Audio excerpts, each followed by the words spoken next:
Hello friends, I'm Kayla. In today's video, I'm going to be reading the first chapter of every book on my physical TBR shelf. I don't know when my video intro started sounding like jackass segments. Hi, I'm Kayla and this is the 100 book challenge. Okay, but yeah, I have 100 books on my physical TBR. That's not getting into the TBR closet. We're not going to talk about that today. And we're also not including this little stack of anthologies over here. This is my TBR shelf. These are all the books that I say I'm most excited about. It's kind of organized by genre. These are more realistic stories. I have a stack of romance. I have just a pretty stack. I don't know what this is. These are thrillers and mysteries. This is another random stack. These are arcs and these are speculative. This video is going to make more sense at the end of the month once you have more context of what I'm working on and why I'm doing this today.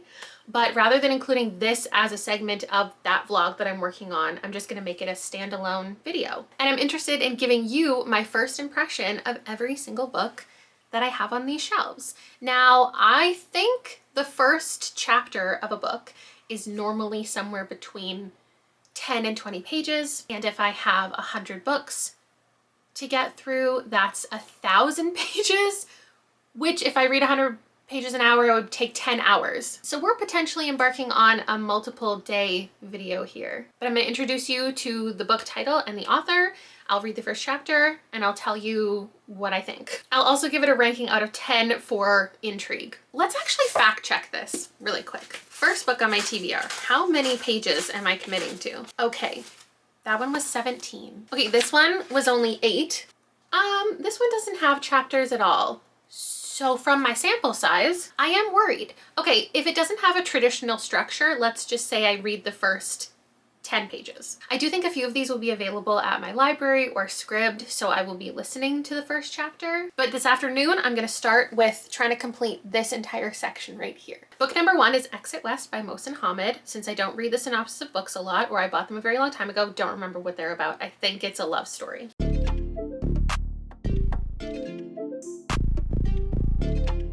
Okay, so chapter 1 was 17 pages. We got introduced to this man and woman, what they were doing at the same point in time, but before they had met. And I think the story is going to follow like how they get together, how their relationship began, how it lasted. The focus was a little bit odd. We were reading about his parents' sex life for part of it.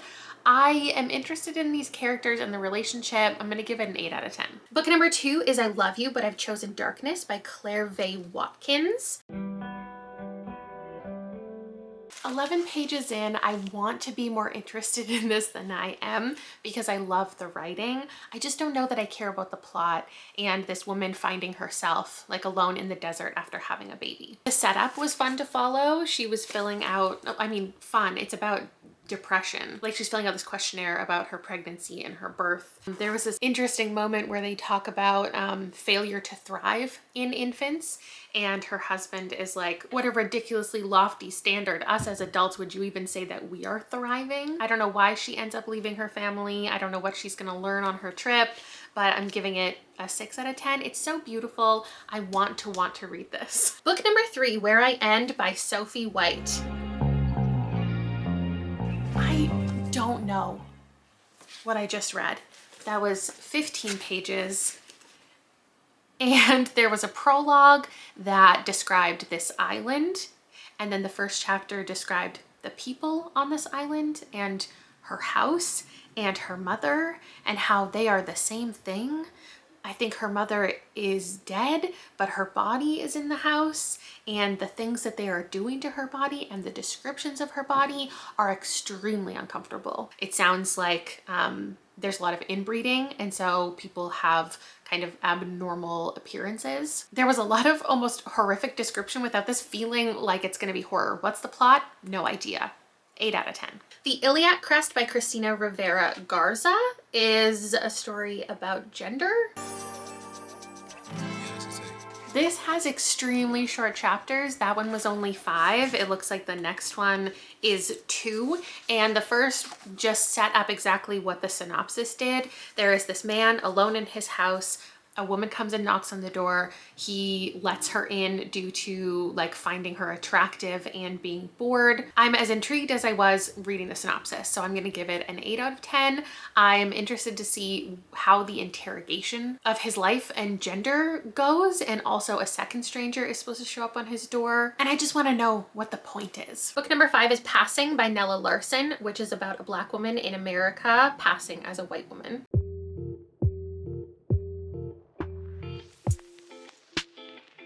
Now that is how you write a first chapter. Wow, that was 7 pages and intrigue is out of this world. It opened with a woman opening a letter from an old friend, and then we got a little reflection of what that woman was like when they knew each other. And in the letter she goes, none of this would have happened if not for that one time in Chicago. And she says, that time in Chicago, the words stood out from among the many paragraphs of other words, bringing them a clear, sharp remembrance in which even now, after 2 years, humiliation, resentment, and rage were mingled. Like, what happened in Chicago? 10 out of 10. Things Fall Apart by Chinua Achebe is 2 intertwining stories set in Nigeria. Okay, that was an 8-page intro to, I know, a well-beloved kind of classic. As with many classics, I don't actually know the plot of it. But in that first chapter, we're following this man in Nigeria, Okonkwo. I'm not sure if that's how you pronounce it. The audiobook of this would probably be beneficial if I decide to continue with it. I'm gonna give it like a 7 as far as intrigue, because I do want to know how these 2 stories pair with each other. But we have him, he's this amazing like fighter, and it says at the end of the chapter that he becomes responsible for this other guy who comes to the village who has been sacrificed by another village to avoid war and bloodshed. And now he is going to kind of fall from grace. But then there's going to be a secondary story that concerns the clash of cultures and the destruction of his world with the arrival of aggressive European missionaries. Book 7 is Mona by Paula Olegzarek. And this was just recommended to me recently. I picked it up on sale and I don't know what it's about. Okay. Oh, this one's tough. That was 13 pages. And we met Mona. She's been nominated for an award. She's getting on a plane. She's experiencing what seem like blackouts. She's having trouble writing a book. She said at one point the book was starting to eat her alive. There's a very strong personality and narrative voice here, a style akin to a certain kind of Hunger, is that what it's called? And Night Bitch, neither of which I loved. I do think what she's saying is interesting, her critique of things. There was a department event meant to facilitate networking, a word Americans use to describe socializing with colleagues as though they needed a concept to justify kindness and camaraderie at work. I'm interested in the concept. I don't think I'm meshing with the writing. I'm gonna give it a 6 out of 10. Greenwood by Michael Christie I bought because it's beautiful and set in the forest of British Columbia. In talking about how beautiful I find this book, I didn't even notice that there is like bark on the edges. So that first chapter was 11 pages. We're following a woman named Jack, and it's set up this idea that we're in 2038. A lot of species of trees have died out, and now at this point in this small island community, these trees are at risk as well due to this like worldwide environmental collapse. Jack is a botanist, and it just set up her and her job and the way that she has to give tours to people. I am gonna give it a 7. Book number 9 is already slotted into a video, but I'm interested to talk through my first impressions. It's Last Night at the Telegraph Club by Melinda Lowe, which is set during the Red Scare. These 17 pages set us up with Lily, our main character, really well. In the prologue, she was with a friend at a beauty pageant talking about the women, and then it flashed forward to a time where they are at the family restaurant in Chinatown and talking about how great it is that their restaurant is getting more visibility and tourists are coming. With the nature of this story, deportation is going to come into play, racial attacks, there's going to be a lot covered. I don't read a ton of historical fiction. This one has gotten so much praise and I'm looking forward to picking it up soon. I'd give it an 8. That's 10 books down. Now we have a little chunk of nonfiction to keep things interesting. More often than not, when I hear about a nonfiction I want to read, I pick it up immediately and read it immediately, so there's only a couple. But we're starting with Why I'm No Longer Talking to White People About Race by Rennie Edo Lodge. This is written in like sections as opposed to chapters, each one having a theme, and the one I'm in doesn't end for like 70 pages. So I'm stopping at like 17 pages in. It's giving a brief history of slavery, setting up a lot of conversations that are to come, a lot of statistics and facts, very reminiscent of discussion style of the New Age of Empire. So I think the most valuable part of this for me will be Rennie's personal experience discussing race and her decision to take classes. She's talking about that and the university courses that she's taking, what made her initially want to engage with this type of learning. She's talking about how she had one friend who dropped out of the course and her resentment towards especially white people who feel like they can opt out of these conversations and the realities of Britain's violent history. Already so much has been discussed in 15 pages, so I think this will be a really valuable thing to read. 9 out of 10. Book number 12 is A Mind Spread Out on the Ground by Alicia Elliott. This is not necessarily chapters, it's told in segments. There is a focus of each section. And in the beginning, we learned about the history of depression and also like the name of this, how it got this name, how it translates from the Mohawk language. It talked about how depression was seen as demonic possession, how it was a reason people were seen as witches. It also talked about the suicide rate, especially of Native youth. It was very concise. She talked about stolen language. If we had had more terms and definitions backing up our understanding of depression, would we have been better equipped to deal with it when its effects began tearing our communities apart? Would those who wanted to civilize us have been more open to listening to our pain if we'd used their words? That's a 10 out of 10. Book 13 is We Have Always Been Here by Samra Habib. 20 pages into this. It's a queer Muslim memoir, so it's going to go through a lot of our author's life.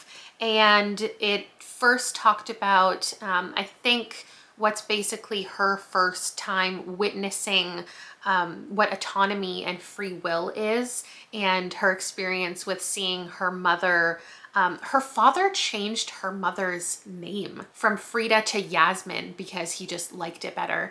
And I think that was the first time that she decided that that wasn't going to be her life. And then we also got into some trauma that she experienced at a very young age. I think this is going to be a really hard read. It is intriguing. I'm giving it an 8. And the final nonfiction that I have here is Two Trees Make a Forest by Jessica J. Lee.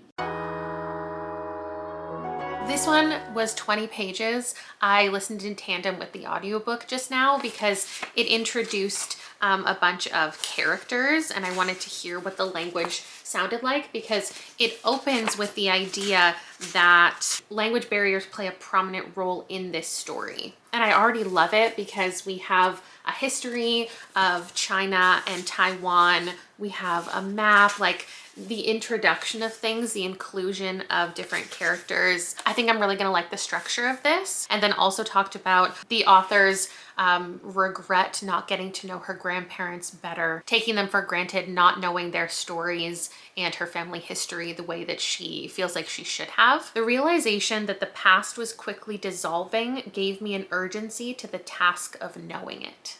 I'm giving this a 9 out of 10. Book number 15 is Indian Horse by Richard Wagamese. This is a story of an Indigenous man and residential schools and hockey.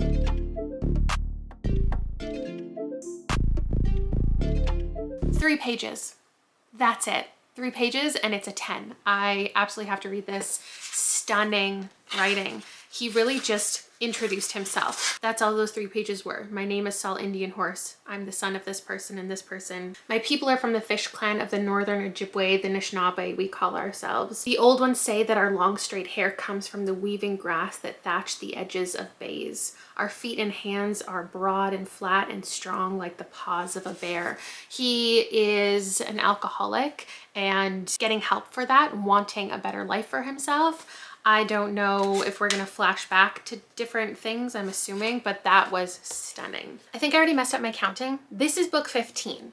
I Who Have Never Known Men by Jacqueline Harpman. I think it's futuristic dystopian. There's a bunch of women and something. There are better covers than this, but this is what Thrift Books gave me.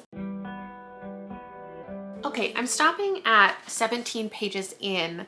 I think I thought with the nature of this story, 40 women underground being caged, that it would be a little more vague writing, a little more whimsical almost. But it is very cut and dry. Like, we're following a young woman. She has no memory outside of this cage, but there's a lot of older women there who tell her about their life experiences. She's talking a lot about how she hasn't had her first period and how everybody like won't explain to her what being pregnant means. Then she's talking about how there are some guards, they're all men, one of them is around her age, and just really setting the scene, really descriptive. It's not really grabbing my attention. I don't feel pulled to it. The concept is more interesting to me than the actual writing, but I'm sure it'll get better. I'm keeping it on my TBR shelf for sure. Right now I'm giving it a 6 out of 10. Book 16, Paris is a Party, Paris is a Ghost by David Hoon Kim. Another one that has been directly recommended to me. It was a really long time ago, so then when I spotted it, I just grabbed it without any context. Okay, that was 34 exhausting pages. So it's about this guy grappling with his identity, perception of him as a Japanese adopted Danish person in France. There's this woman he's involved with and she has depression and has locked herself away. He's also getting a new job with this man who won't judge him because he's blind and so doesn't know what our main character looks like. I found myself skimming a little bit. The writing style just isn't holding my attention. And then she dies, which it says in the synopsis, and reading the synopsis sounds so much more interesting. The Miko, or her doppelganger, reappears in the line at the Louvre, on street corners and subway platforms, on the dissection table of a group of medical students. So her ghost is like following them around. This might be something I return to. Right now I'm giving it a 4. Book 17, a recent addition to my shelves, is When We Were Birds by Ayana Lloyd Banwo. It's set in Trinidad and has to do with the people's connection to the dead. Okay, so the first chapter of this was only 7 pages, which doesn't feel fair compared to others because it didn't really give me a lot. It was just a story of a grandmother telling like a fairy tale to her grandchild. It was about animals who talked and their connection. I don't know where the story is going at this point, but just first chapter alone, I'm gonna give it a 6 out of 10. Book 18, we've got Of Women and Salt by Gabriela Garcia. This is set in Cuba and has to do with immigration. That one was 26 pages. We got a brief look at the 2018 storyline, and then we went back to 1866 and a factory in Cuba. We're following a woman who's the only woman who works there. She ended up meeting a man who wanted to teach her how to read and saw her potential. I'm assuming we're gonna follow her in the future, but also maybe her descendants.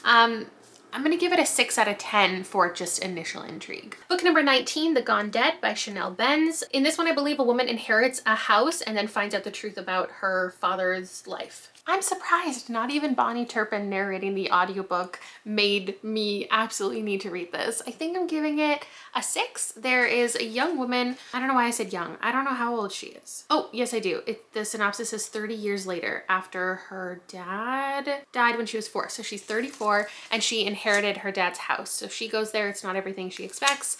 And that was pretty much the first chapter. That was 9 pages.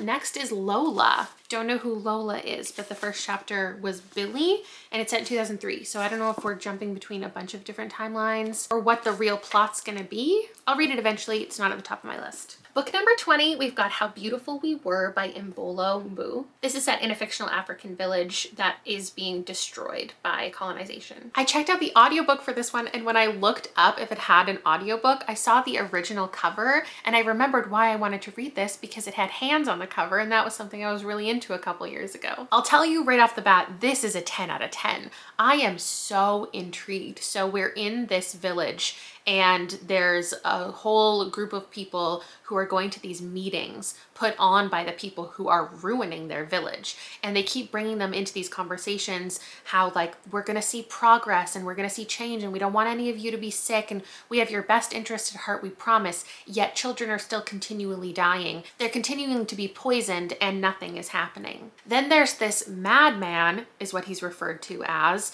and he decides that this is his moment to like hold these people captive, stop them from leaving, and he's encouraging the rest of the village to like rise up, and this is the moment that we can take them on. It was 25 pages total. so anxious and so intrigued. That's 20 books down, and now I have a stack of 5 YA that have been on my shelf for too long. We have I'm Still Alive by Kate Alice Marshall, which is a young woman surviving in the woods.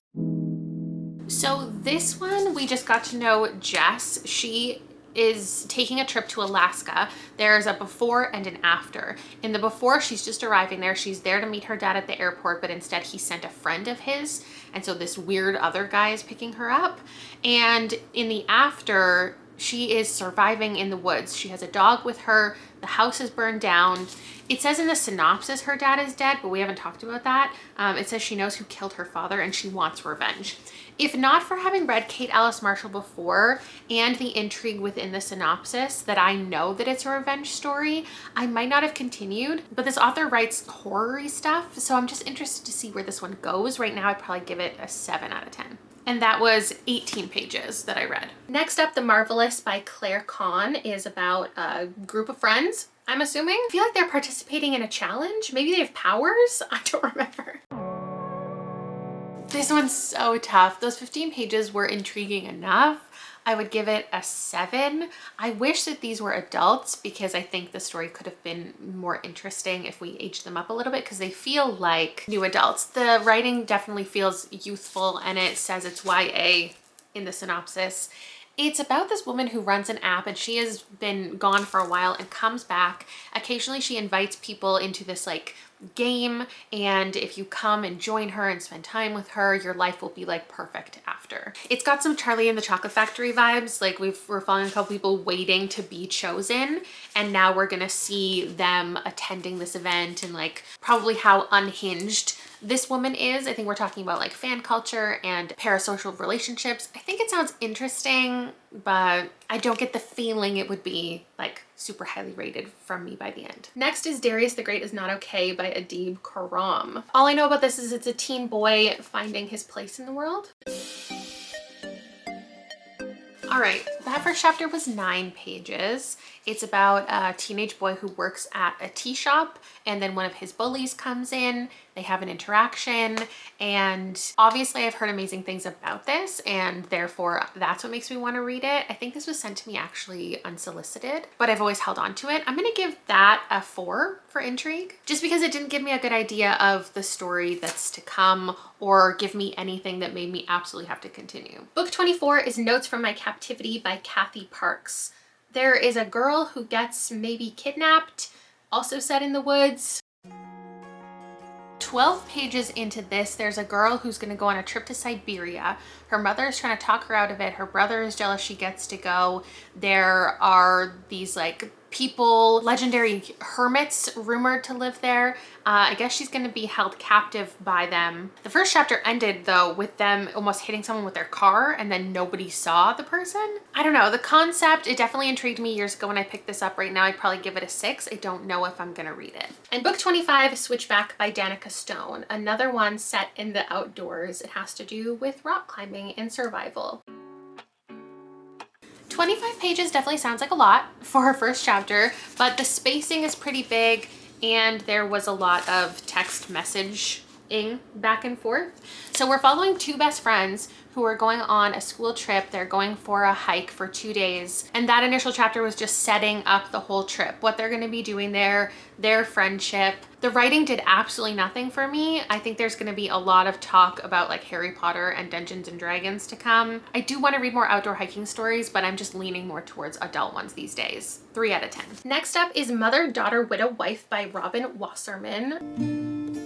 Okay, so 17 pages in, and I guess we have different perspectives. It opened with Wendy, and it just said like, this body is white, this body is female, this body bears no recent sign of penetration. So it's describing this woman who has no memory. Something traumatic has happened to her perhaps. And that's just 1 page. And then we go to Lizzie, who is getting this fellowship. She was just doing these experiments with rats, and now she's being invited to study this human who is Wendy. But Wendy is very resistant to anybody studying her, using her in this medical research, and almost doesn't want her memory back. And now we're flashing to Alice, and I have no idea who that is. There's also Elizabeth to come. Oh, I guess each one of these describes one of the women.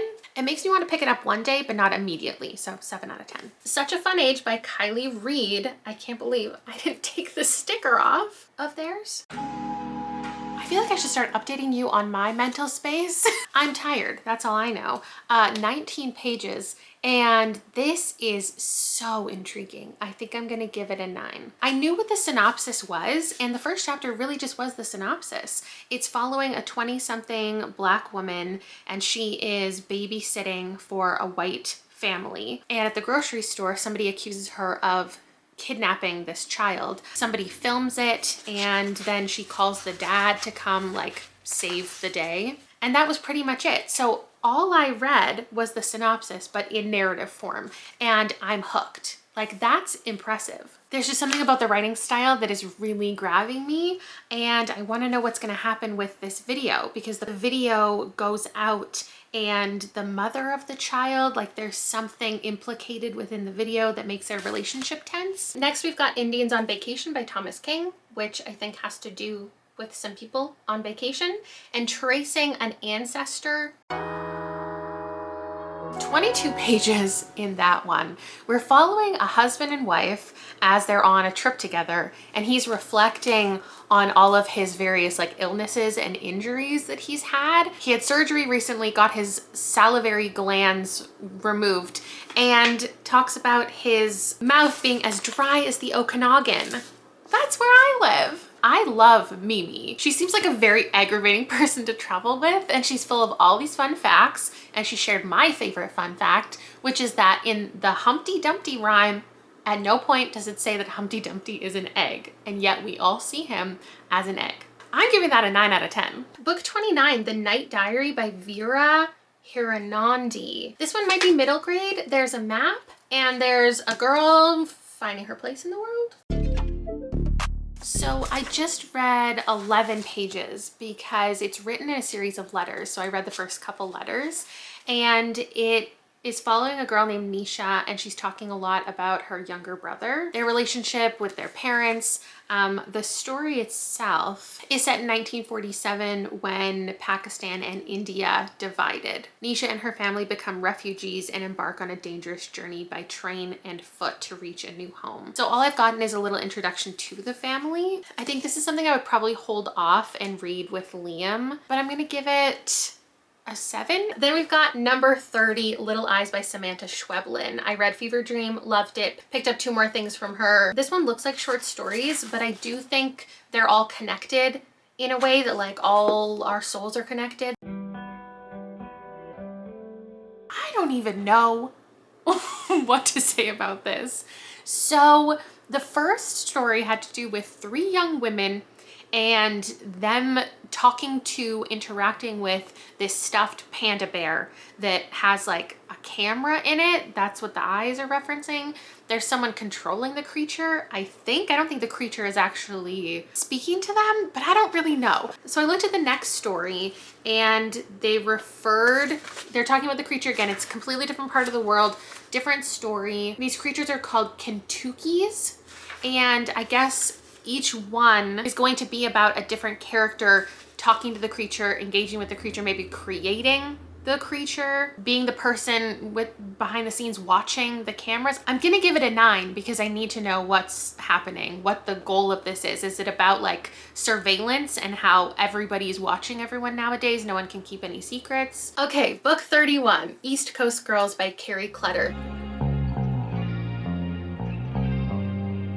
Okay.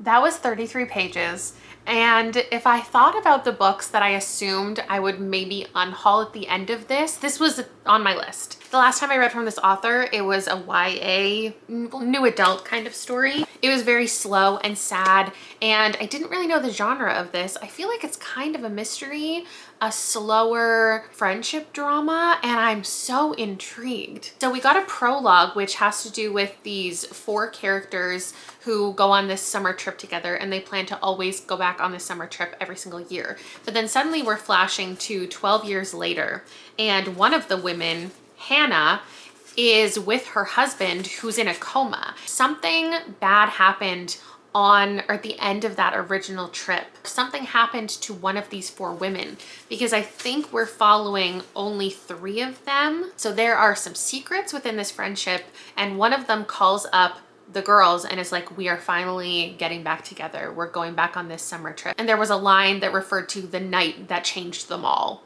And now I'm gonna give it, I think, 9 out of 10. Book 32, 5 Little Indians by Michelle Good. This is another story about residential schools, and I think it takes place in Vancouver, which is why I was intrigued by it. Okay, that was a heavy 26 pages. I think it was so long because we're following 5 different characters in here. I think all of them escaped at different times from this residential school. We just learned about Kenny, and I was so worried for him because he got away and he went to find his uncle, and there was some random guy at the fishing docks who was like, no, I'm gonna send you back to the school. You obviously don't belong here. But he finds a way to his uncle, and his uncle's not expecting him. And so there, I was just like so anxious that his uncle was gonna be like, no, like, I don't know you. But he took him in, and every chapter following, I think, is a different character. I'm gonna give that a 9 out of 10. I think this is gonna be a really powerful book. I don't know if I'm in the mood for it right now. Number 33, I found another outdoorsy YA. This is The Lost Girls of Camp Forevermore by Kim Fu. I'm guessing it's about girls at a sleepaway camp. Okay, this one I listened to the audiobook. The first chapter is 29 pages, and the audiobook has 4 different narrators. A group of girls at this summer camp. We briefly get to know them in what sounded like a prologue, and then we follow Nita in the first chapter later, and she's with her parents, and they're talking about how she has completely lost her memory, like something horrible happened at the camp, but no one is telling the truth. I'm gonna give it a 6 out of 10 right now. I think I'll hold on to it because I'm mildly intrigued, but not like I need to finish it immediately. And the last in this section, all cleared off now, The Sea is Salt and So Am I by Cassandra Hart. I really thought that after all of these books, I would be ditching a good portion of them, especially the YA ones, but I don't know, I quite liked this. The first chapter was 12 pages, and it introduced us to our main character, Harlow, and she has this best friend named Ellis, and he has a twin brother named Tommy. And in that first chapter, I think Tommy is attempting to take his own life. He's in the ocean, he's swimming, he's very far away, and I really want to continue reading to see how this affects their like friendship and family and all of their lives. Compared to everything else, I think I would give this a 7 or 8. And I did it. The first chunk is done. And I'm really glad I did this. So of all the things that I read today, here were the ones at the top of my list as far as ones I want to read immediately. These 4 are the definitive 10 out of 10. I just did this series last year where I went through every single book on my TBR and realized I didn't know what so many of them were about. So it was really fun getting introduced to them in this way rather than just the synopsis. And the sun is now setting, so I'll return to you with part 2 tomorrow. Yesterday I read 550 pages. I'm starting bright and early today. We'll see how we fare. I'm going to continue on the top shelf with speculative stuff. I'm sure some of these are in the wrong category, so just go with me. First up, we've got Tread of Angels by Rebecca Roanhorse. Rebecca Roanhorse is not really known for holding your hand. You're just dropped into this world. You have no idea what's going on. Are we in space? Are we in a fantasy world? Are we on Earth? There's this woman who's hosting a card game. There was a little bit of tension. There was someone described as having alligator skin. There was someone talking about getting on an airship to the capital. I don't remember what the plot is. The first chapter did enough for me. I'd give it an 8. With that said, if this was a 400-page novel, I don't know that those 9 pages would have pushed me to read the entire thing, but I will read a novella. Next up, Stunning title and cover. She Weeps Each Time You're Born by Quan Berry. That was only 6 pages, and I don't think I even understand what's going on.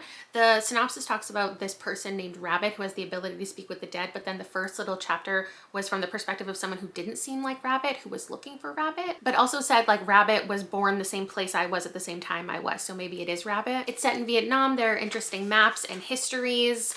I'd give it a 7. Then we've got Everyone Knows Your Mother is a Witch by Rivka Galchin. So in this, we're following a woman who's accused of being a witch.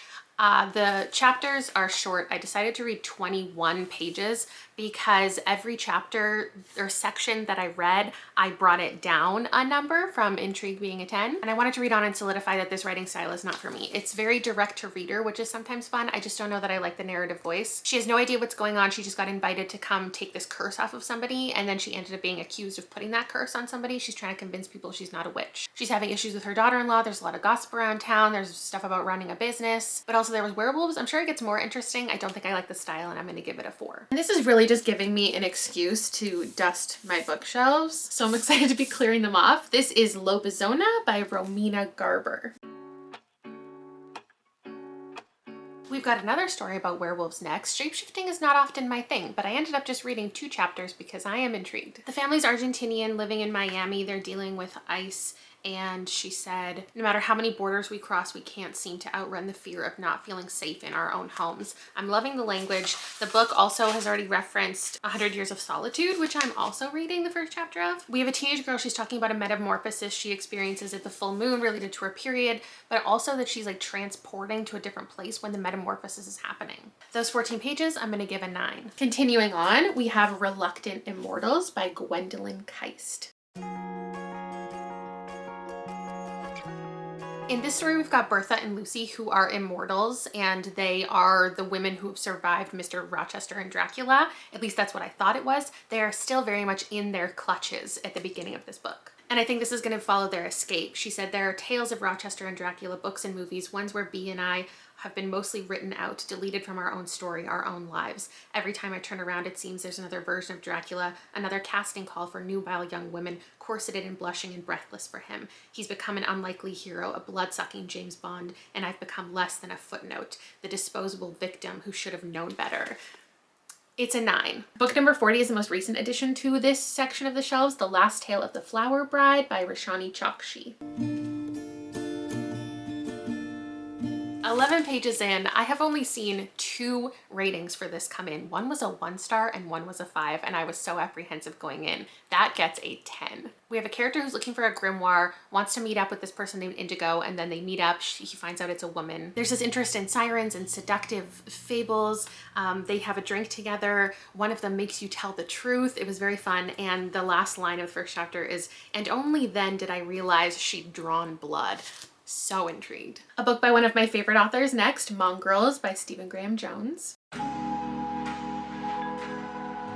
That was a long first chapter at 27 pages, and it's another werewolf story. It might seem weird that I have so many werewolf stories on my TBR when I don't read werewolf stories, but that's why they're on my TBR, because I don't read them. But I picked them up because they intrigue me. This one, I would probably give a 6. A lot happened in those pages. Our main character is just finding out the werewolves run in the family. He's finding out that all of the mothers die when they give birth in the family. And then we fully experience the transformation, a death, a life, and how they're going to come together as a family. Another favorite author, Sean McGuire. This is Dusk or Dawn or Day. I listened to the audiobook of this one. I had to get up to page 40 to understand what was really going on. There was a chapter from the 70s. There was a chapter more or less current day, and I need to read that second one to understand. So back in the day, we have this girl and her sister dies. Then Jenna decides to run away, and in the current day story, she's working at a suicide hotline to try to repay her debts, and then it also refers to her being dead. So I guess she is now a ghost and maybe needs to solve her sister's whatever or make up for it.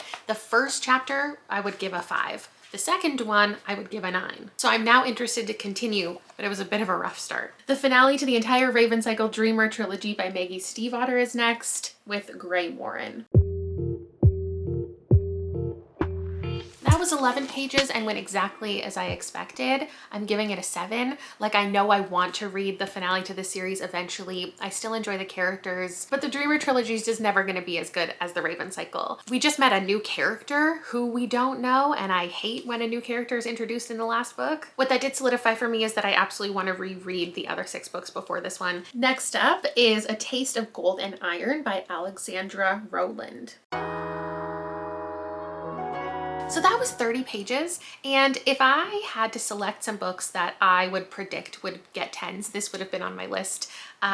Maybe a 7. There was just a lot going on. Our main character's name is Kadu. His sister is the queen. She just had a baby. Somebody he loved or supported a lot made a mistake, and he wants to keep that person alive, and so she like gifts him the person to be his swordsman. I don't know how to pronounce his name, Tadek, and now he's building a little team. He has a job to do, and she is giving him also an advisor or protector, and that guy's name was Evimer. I think he's the bodyguard, and they're going to have a love story.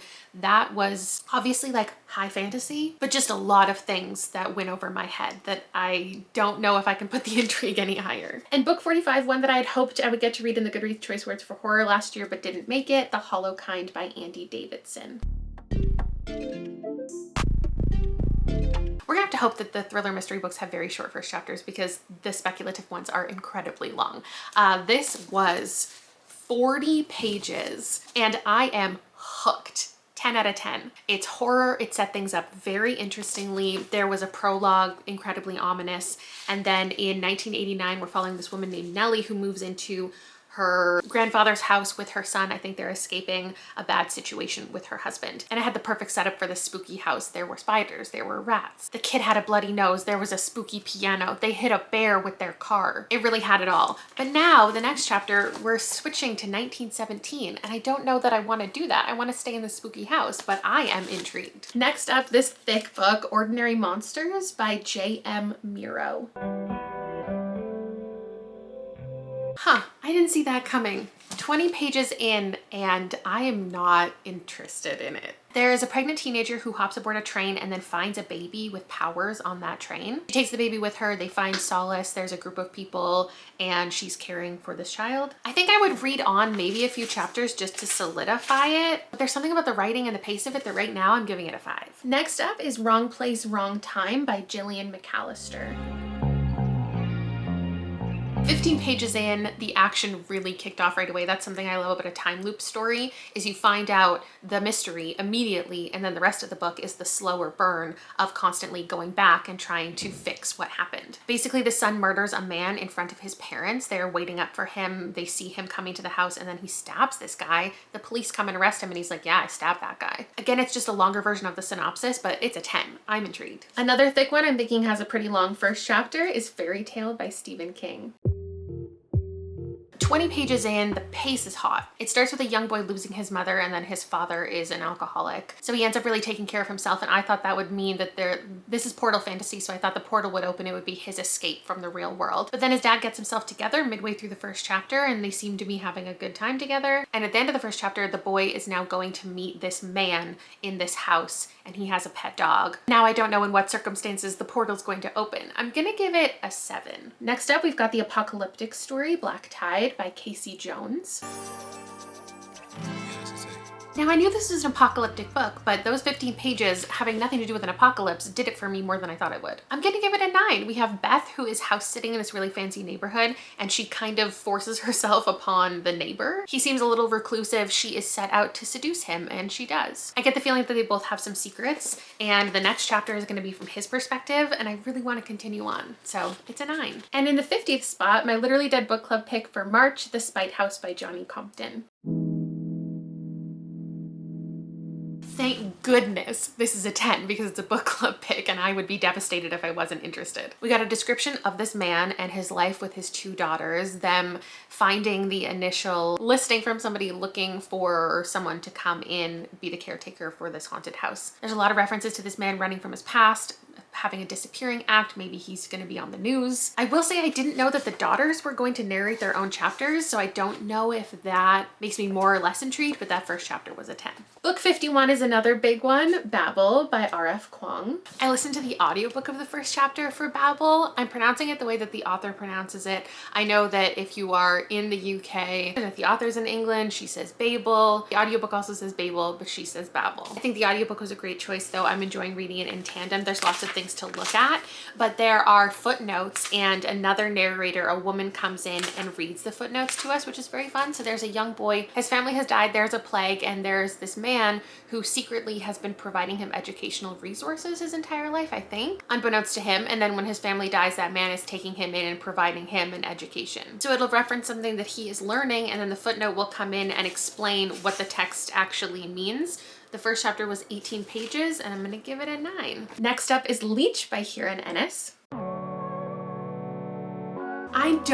This 9 pages was fascinating. I think I'm gonna have to give it a 10 just because I want to continue. We have a main character who's talking about they live in this place and now they're coming back to the place with a different face, and they're investigating a death that they themselves should have witnessed, but they just weren't there for it. Nobody there recognizes them, and there's a dead body, and it was killed by perhaps this creature that he pulls out of their eyeball. And then the first chapter ends with the line, "It appears I have a competitor." Which, what does that mean? Did they want to kill this person? Do these creatures belong to them? I have no idea. Very intrigued. 53rd spot goes to We Sold Our Souls by Grady Hendrix. We're following a character who used to be in a rock band. Her life is in shambles. She's working at the front desk of a hotel. She's dealing with terrible people. She's wondering what has happened to her life. So in those 19 pages, we've reflected on that, and the synopsis promises what's to come is a violent act that shows her that maybe her soul has been sold, and now she's gonna go on a mission of revenge. And I love the writing of this. Up next is Whisper Down the Lane by Clay McLeod Chapman. Back-to-back horror books that I'm giving a 10 for intrigue.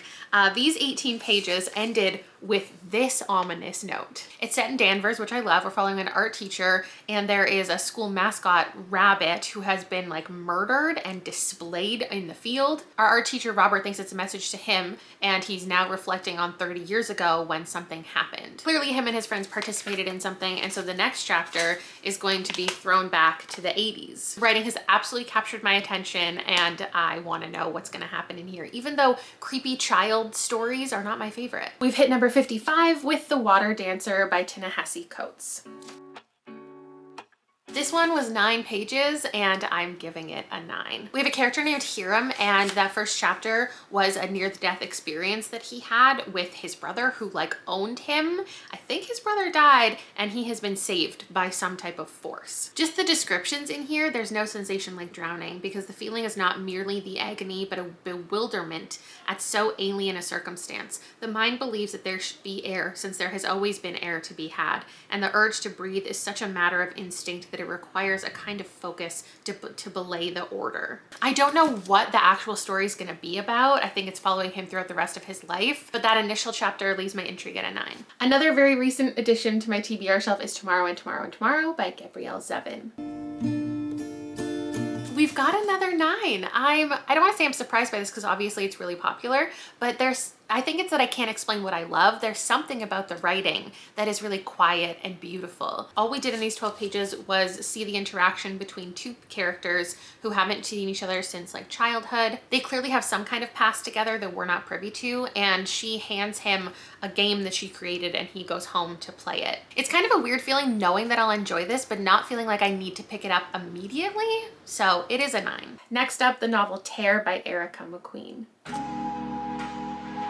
I haven't been this perplexed by a first chapter since Where I End yesterday. That was 16 pages, and we got introduced to this girl named Frances who's living in a basement and questioning her existence. I get the feeling that her memories are being created, her mind is protecting her and she's actually in a dangerous circumstance, but she's just describing the place that she sees around her, what her life looks like, but doesn't really know if it's real, and is convincing herself that she is in her own body. It's got a weird, slow kind of style. I'm gonna give it a 7. Then we've got Kaikeyi by Vaishnavi Patel.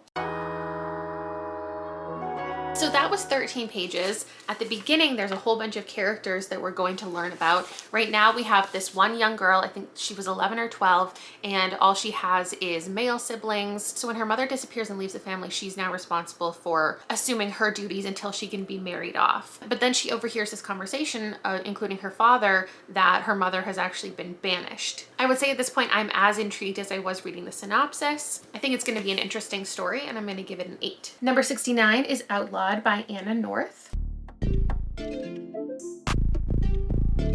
All right, so we've met this character named Ada. She's 17 and she has gotten married. She went a while without being able to get pregnant, so her mother set her up with another man to get her pregnant, like an older man her age. She still can't get pregnant, and there is this rumor that if that happens to you, you're a witch. Someone else in the community couldn't get pregnant, and then people around her started having miscarriages, so she was accused of being a witch and was killed. And now Ada cannot get pregnant either, and she is going to be sent away by her mother to be somewhere else. I would give it an 8. Being part of Reese's book club, I know the type of story it's going to be, and I'm intrigued enough. I think I'll read it someday. I will keep this. And the last in this section, number 70, is What We Harvest by Anna Freistat.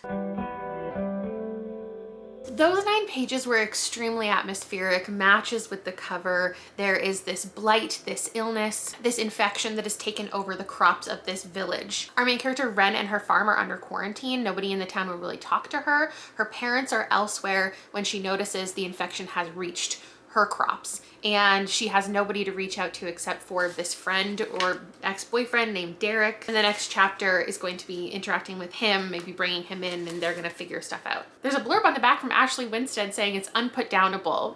I would give it a 7. There are also some speculative ones down here with arcs. So starting here, provided by Harper Bad Cree by Jessica Johns. Hello, it's much later. We're in a different location. Tomorrow's gonna get even wilder, but I have 12 more to tell you about that I filmed the intro of earlier today. I almost lost the will to go on, but it's now 11 o'clock at night. And I have these 12 that I just could not update you as I was reading them, but I took notes. So this one was 17 pages, and I always love books where dreams and reality get mixed. This woman wakes up and she's being followed by a murder of crows, and then by the end of the first chapter, she is murdering a crow. I said it reminded me of the Dream Thieves, and everybody sees the ants. Are her dreams more a vision or memories? She's reaching out to her family to find out. I gave it a 9 out of 10. Provided to me by Simon & Schuster, the sequel of one of my favorite books, My Heart is a Chainsaw, Don't Fear the Reaper by Stephen Graham Jones. I hate that we're not flashing to me in the same outfit. The continuity is ruined, but I have to be in my pajamas. This I gave a 10, and I'm so excited. The audiobook has a whole bunch of narrators too. So it started with a serial killer. He killed 6 people at the beginning and then went to another city and killed people, and he got all these different names as this infamous killer, and then it was connected that he was all of these people. And the end of the first chapter said 36 hours and 20 bodies later, on Friday the 13th, it would be over. And I just need to know. I did read on to the second chapter, which follows Jade Daniels from the first book, but she's going as Jennifer now. So I actually got 47 pages in, and if that doesn't tell you how intrigued I am, what will? And then finally for arcs, provided to me by Tor, A House with Good Bones by T. Kingfisher. This one was only 10 pages, but I'm telling you, there is something with 2023 horror because they are all working for me. This one, we had this woman who went to her grandmother's house. Now, she's been dead for a couple years. Her mother's living there, and when she gets there, the house has reverted into the way that her grandmother had it. So it's like very clean walls, there's linen and lace everywhere, which may not seem like a red flag, but it's just not her mother's vibe. And so either, I don't know, her grandmother's spirit is still there, or the house wants to be a certain way. You know what I mean? I gave it a 10. I need to continue immediately. I wouldn't say it had a huge hook, but this is just the type of story that I'm intrigued by, and I need to know what the truth is. I did leave a few speculative things over here, so let's continue this. Actually, my thriller mystery section might also have some speculative things, so let's just continue on with Popisho by Leonie Ross. I got 24 pages in, and we're following this one guy named Xavier. I think I gave this a 7. Every person in this town has a little something extra. It's like magic, but not really. So some people have extra taste buds. Some people are just super tall. Some people can tell the future. Everyone, it's like a different range of things. Like one person just had really beautiful hair, and our main character can flavor food with his hands. Interesting enough, not at the top of my list. Next up, I have 2 Gabriel Garcia Marquez books. Let's start with Love in the Time of Cholera. I'll be honest, I read these 2, it feels like so long ago now that I don't know if they had a huge impact. I think the writing style being magical realism, just very vague. You don't really know what's going on, that's the point. And so a lot of it has just left my mind. Here's what I wrote for this. There's a doctor, his friend died by suicide. There was a lot of chess. There's a woman who knows the truth about the death. I give it a 6. And then let's get into the first chapter of 100 Years of Solitude. But this one intrigued me even less. I wrote, a man invented ice. Or no, got introduced to the idea of ice. And like, is it magic? I think the solitude is, he is like a scientist and he is getting really into his ideas and being alone. I gave it a 5. I said, I'm interested as ever. What? I said, I'm interested as ever, as I've ever been.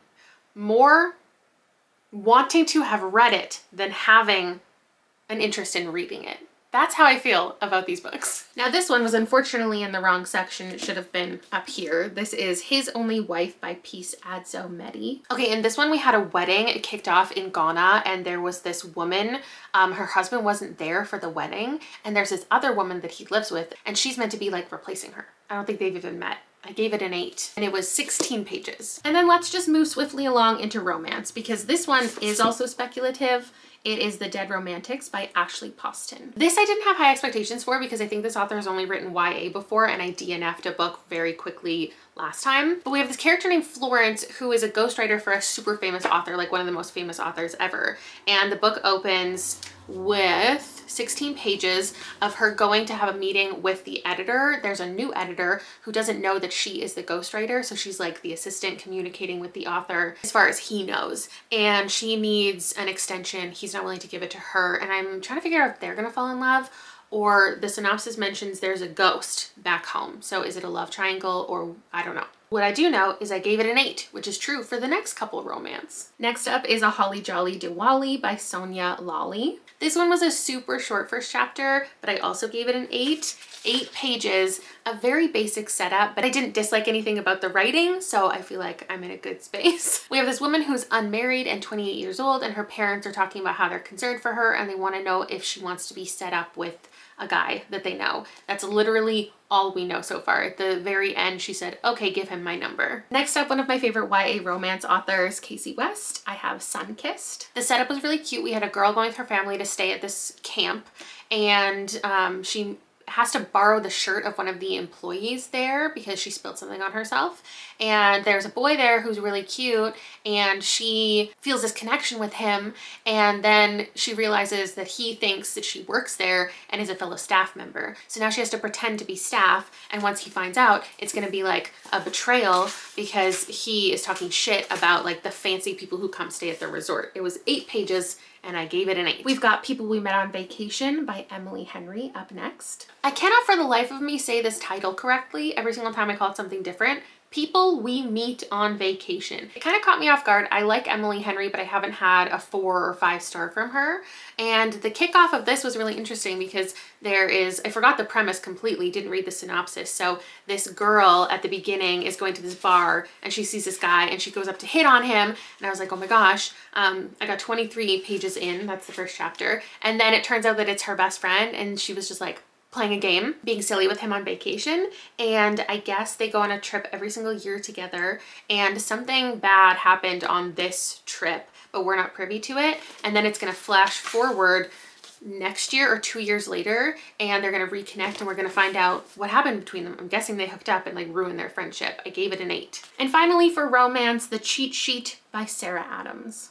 Okay, this one I didn't give an 8. I gave it a 5. I've had this on my radar for such a long time. I was going to include it in my 5-star prediction romance episode in the series I did last year because it has to do with fake dating, but I just don't like the character's voice now that I have started it. I got 10 pages in and we have this girl who is clearly in love with her best friend, and every single girl who comes into his life she doesn't get along with, is talking shit about. I just didn't love the vibe, so I'm gonna ditch it. Today was unsurprisingly a massive success. I got a lot of 10s. Things I want to read immediately, and then lots of 9s and 8s as well. Now I'm going to bed and I'll finish this tomorrow.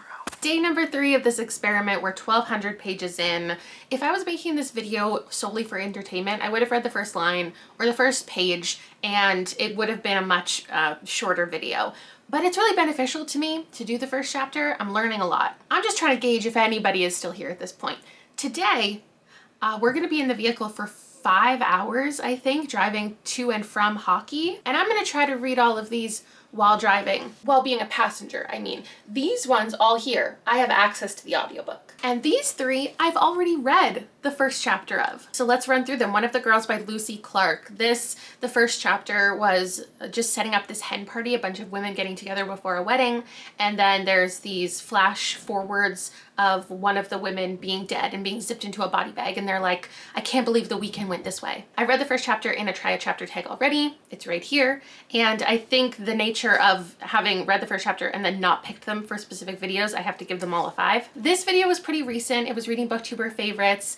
This is one of the only ones that I kicked out of the competition because I read like 18 other things. Again, it had a flash forward of this woman fighting for her life. And then chapter 1 starts with just an explanation of how she got into this relationship, how her boyfriend or fiance's family is super wealthy and they invited her to this manor and she's really excited about it. I'm sure it's going to be fine once I read it, but it didn't grab my attention right away. And then Kill Creek by Scott Thomas. I read the first chapter of a bunch of horror things in this video, and I remember the prologue being really long, setting up how the house is haunted, and then chapter 1 followed one author being invited to the house on Halloween, and it was just the one guy, but I think there's a bunch of authors who are going to be invited. Another one I know I'll get to eventually, but isn't exciting me in this moment. And now we have 25 to go. So first up is episode 13 by Craig DeLuey. Very recently purchased this.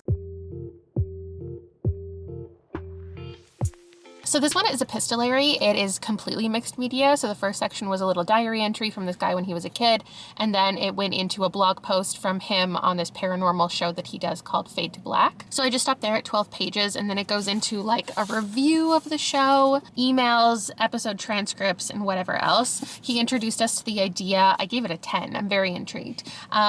Of the house that they're going to enter on episode 13. It's this haunted house that no one has been able to access in 50 years. And I can't wait to read it. A 2023 release that I pre-ordered, The Drift by CJ Tudor.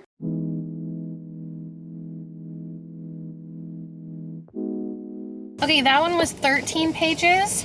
And let's all thanks Rob for the booster juice. Okay, so there's 3 different storylines going on in here. One is a locked room mystery, one's a dystopian thriller, one's a nail shredding horror. So these people are trapped in the snow, and the first chapter only covered one of them. We have Hannah, and she's stuck in a bus that was overturned, and then someone else is stuck in a cable car, someone else is stuck in a chalet. I think we're not gonna find out what's really happening because there's obviously something malicious going on outside of them being trapped by a storm. Like somebody has taken the safety or exit hammers, whatever you call like a hammer that you would break a window with. Someone has taken them out, and we're probably not going to find out until the end like how they're all linked. I'd give it an 8, I think. The one thing that was intriguing is there's a prologue that talks about this illness. Somebody died and a wolf ate them, and then people ate the wolf, and then all those people died. Another brand new release, Just the Nicest Couple by Mary Kubica is next. This gas station is made of tree trunks, and that's how you know you're in small town BC. So this one had 16 pages in the first chapter after the, of course, ominous flash forward prologue where someone is just running away from something. Then our first chapter, we have Christian, and he comes home and his wife is having a really paranoid kind of day. There's a stranger cleaning my vehicle. I thought that was my husband. Okay, sorry. A man comes home and his wife is having a really paranoid day but won't tell him what's going on. She's like looking out the window. She thinks somebody's coming into the house. She's like, did you lock the doors? Did you set the alarm? And then after that, we're jumping to a different perspective, and then I think a different one and a different one. I'm gonna give that one a 9. It's reminding me of Such a Quiet Place by Megan Miranda. It's going to be neighborhood drama. Tor actually sent this to me last year in a box of things that I had requested. It's The Ballad of Black Tom by Victor LaValle. So I know that this one is a response to an H.P. Lovecraft story. I don't really know the historical context here, but in this we're following this man. He is giving this book to this woman and she wants information about a secret society. I'm not sure of the time period. I don't think it said. He is a black man and he's in New York and he's getting a lot of judgment from all the white people around him. I'm gonna give it a 9 because I want to know what the story is and then look into like how this is a response and why this was written. Next, I'm excited to give a try to Out by Natsuo Kirino.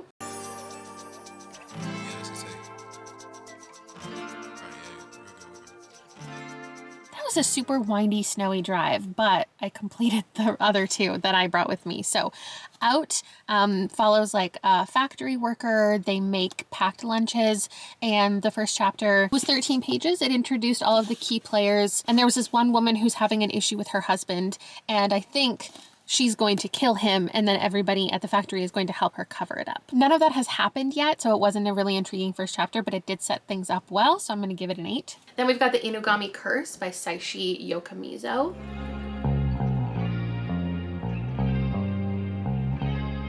This is a murder mystery, which I don't read a lot of, so it introduced a lot of characters, but there also is a character map at the beginning telling us about everybody.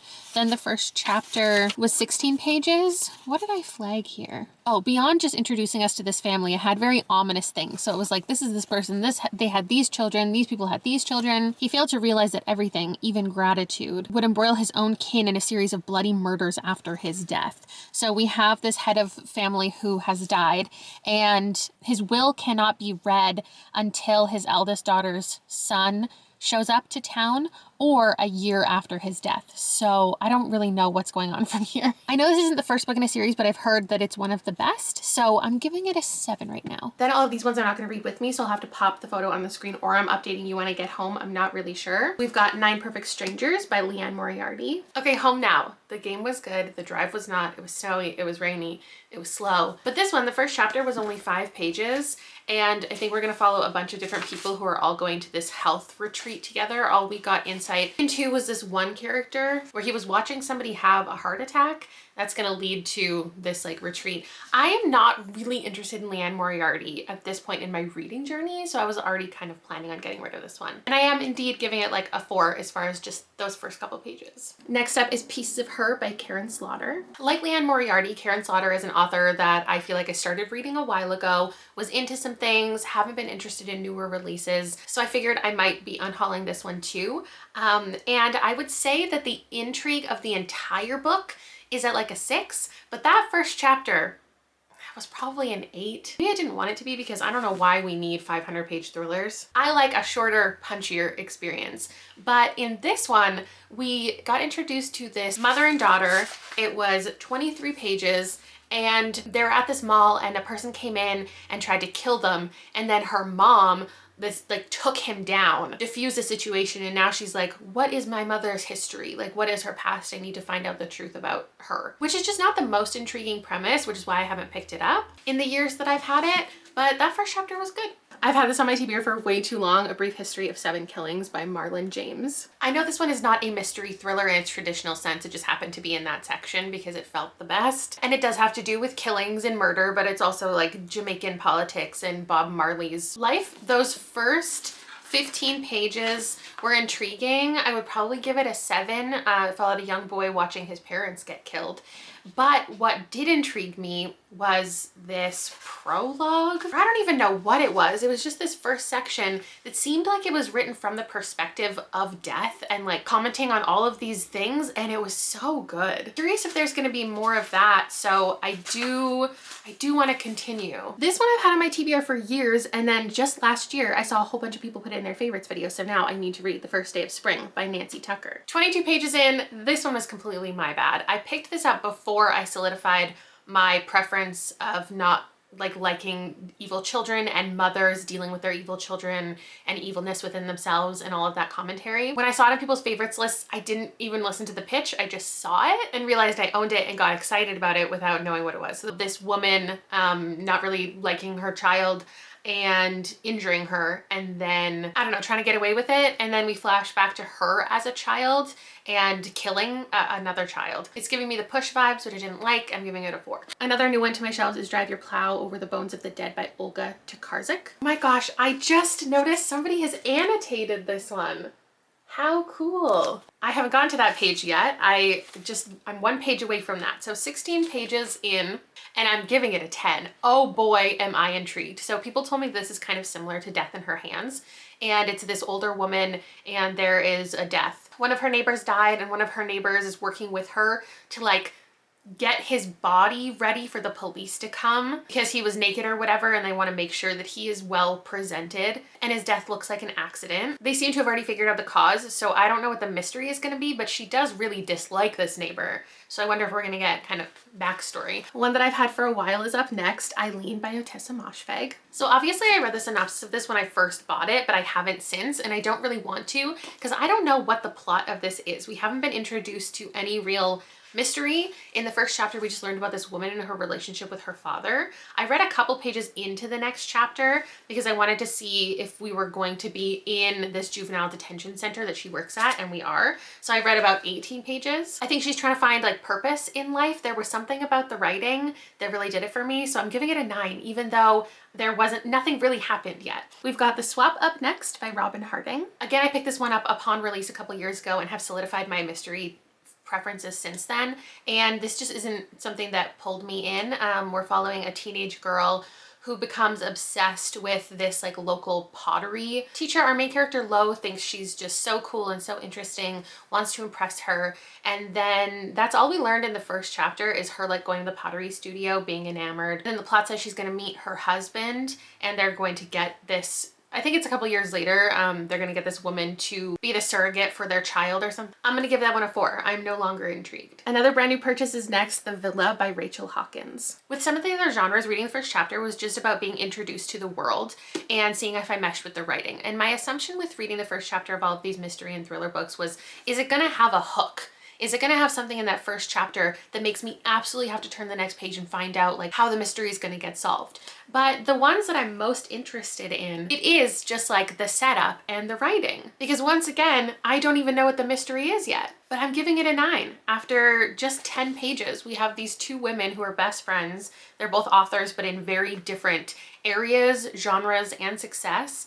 And they just have lunch together for the first time in a while, and there's something about their dynamic that just makes me want to continue reading. In the final stretch now with book 90, Someone Had to Do It by Amber and Danielle Brown. 26 pages into this one, we've met one of our main characters, Brandy, and then after this we're moving on to Taylor. So Brandy works for this like fashion company. She's an intern. She does a lot of like coffee ordering and basic tasks, but sometimes she's offered bigger opportunities and she really wants that for herself. But then she gets pulled into a meeting saying they're thinking about firing her because she doesn't fit into company culture, and she takes that as racist practices. And I'm interested to see what kind of commentary this brings forward. The rest of the first chapter was just her like hooking up with her boyfriend. So again, don't know the full plot from here, but I'm intrigued with who this character is. I'm gonna give it an 8. Another recent pickup for me, Secluded Cabin Sleep 6 by Lisa Unger. Since purchasing this, I have only seen negative reviews. So I was ready to read the first chapter, not mesh with the writing, and unhaul it, honestly. And as I was listening to the audiobook, I didn't even realize that I had only read the prologue, but the prologue was quite long, so it felt like the first chapter.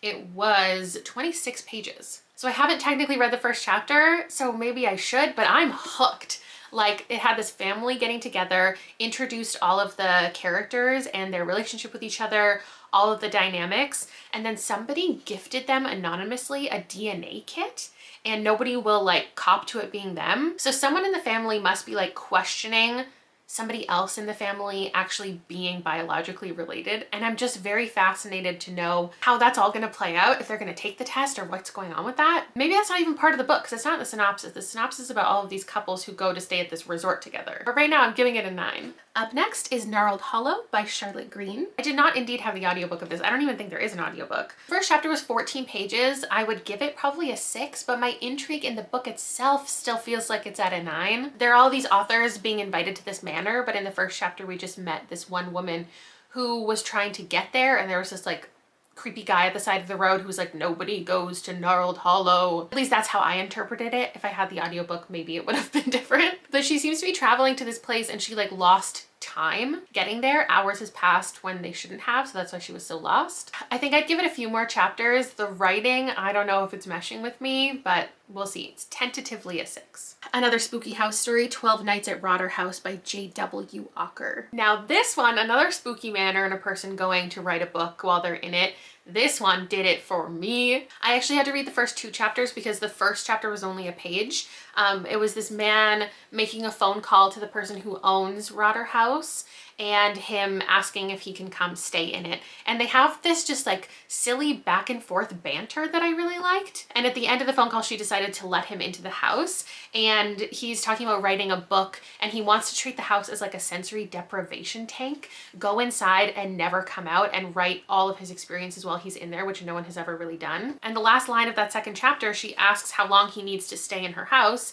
She is very hesitant at first, and he says 13 nights. The book will be called 13 Nights at Rotter House. So the fact that it's called 12 Nights at Rotter House, like something bad happens, he has to leave early. Oh my god, I gave it a 10. This one is As the Wicked Watch by Tamron Hall. The first chapter of this one was 7 pages, and we're following this woman who is a TV reporter, and she's reporting on another murder of a Black woman that has happened in the town. There's been a string of killings and some people aren't taking it very seriously or aren't reporting on it properly. This author is a TV host herself, so I think the research involved and like the actual knowledge she's gonna bring to it are gonna be really interesting. She referenced something about getting too close to a story before, so I'm interested to see if this is like related to her in some way. It's gonna hit close to home. I gave it a 9. Book 95, can you believe we're almost done? Winter Counts by David Heska Wanbley-Wyden. This first chapter was 5 pages. I've had a lot of people recommend this to me as a revenge kind of story.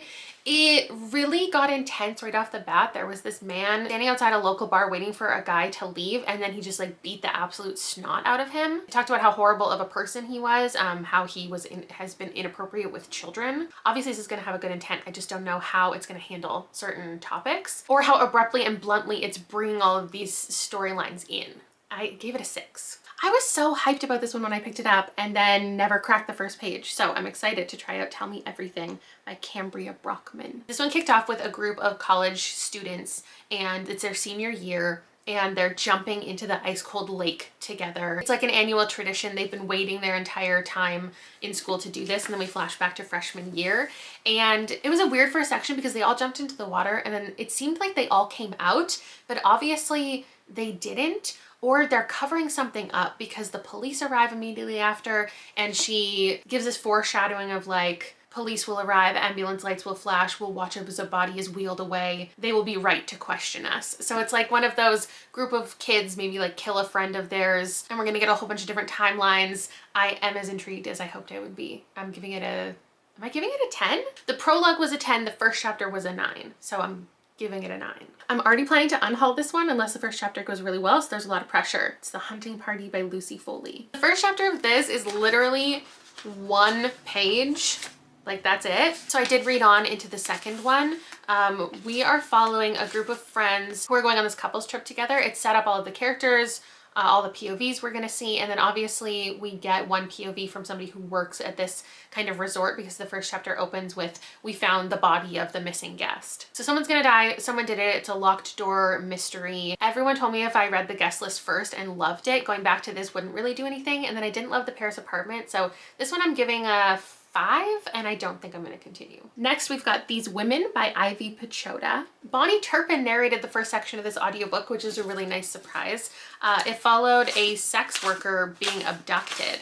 That was the prologue, and then in the first chapter, we're following a character named Dorian, who is working at this restaurant and serving these girls. It was a short First chapter, I don't know if Dorian is now going to solve the mystery of like what happened to the missing woman, or are they related? The synopsis talks about 6 different people. I think it's gonna have a lot of good things to say. I loved the writing of it. I'm giving it an 8. Book 99 is To Tell the Truth by Jilly McMillan. This is another one that it's from an author that I really liked a long time ago and haven't picked up anything from her recently, or the next things that I picked up from her I didn't like as much as the first time. So I was prepared to read that first chapter and ditch this one. However, I was reminded that it follows an author, and in those 8 pages we got briefly introduced to her, and then I think we were reading what was an excerpt of her book, but I think they're going to be related in some way. I got the sticker off. As a child, her brother went missing. As an adult, her husband has gone missing. Maybe she knows the truth about them more than she's letting on. I'm giving it an 8. And number 100, a book I've had probably longer than all of these, is Are You Sleeping by Kathleen Barber. This one caught me the most off guard because I've had it for a while. I thought maybe I would move it out of here, but it has this podcast element. The first chapter was 28 pages and we're getting an idea of this murder that happened. The man responsible for the murder is in jail, and now we're reading from the perspective of Josie, who it's her dad who died, and she's the reason this man is in jail, and everyone's questioning, did he actually do it? So we're following her now as an adult. She has this twin sister, Lainey, who she doesn't talk to. I don't know, there was just something about it that made me give it a 10. I really want to pick this back up. And I think it's become a movie even. So that'd be fun to watch. Pleasant surprise, ending the whole thing with a 10. So this was a 360 page day, shorter than the other ones. I ended up with 4, so less than the other ones, which makes sense because this is the genre I'm less and less interested in as I go on. And a couple of these should have probably been in the speculative category. But I also had quite a few 9s, which is so exciting, and a handful of 8s. A couple handfuls, actually. And at the end of our time here together, I read the first chapter of 100 books, which amounted to 1,500 pages. I ended up with 17 books that I gave a 10 out of 10 for intrigue, 10 books whose first impressions didn't do enough for me to keep them, and 5 more that I'm considering unhauling. Now we'll do a quick clean off. A quick dusting, a clean, and this entire top shelf will now be known as Priority TBR. All of my 8, 9, and 10 stars. So whenever I have time between TBRs, or can build a TBR out of something from my shelves, this is where I can come to pull them.